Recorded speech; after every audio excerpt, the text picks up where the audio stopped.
First standard దీంట్లో పోయి చేరాలనుకుంటే మనం ఎంత ధనం వ్యర్థం చేయాలి, ఎంత ధనాన్ని మనం కట్టాలి, ఎన్ని విధాలుగా శ్రమపడాలి. ఆ విధంగా లేకుండా ఇక్కడ ఒక నయా పైసా కోరటం లేదు. మీ సర్వ సౌకర్యాలకు కోట్లకు వెచ్చించి ఎంతో మీకు అనుకూలాలు చేస్తున్నాం. దీనికైనా మీకు గ్రాటిట్యూడ్ ఉండనక్కర్లేదా? దీనికైనా కృతజ్ఞత ఉండనక్కర్లేదా?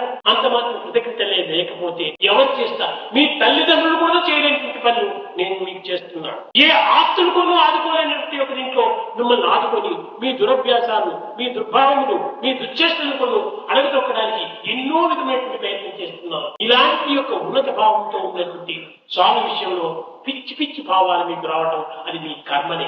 అంత తప్ప ఈ యొక్క బోధనలే మీరు సరైనటువంటి మార్గంలో మీరు పెట్టుకోకుండా పోతే మీకంటే ఇంక దురదృష్టం మరొకరు, దీన్ని ఆచరించినారా మీకంటే అదృష్టవంతులు మరొకరు.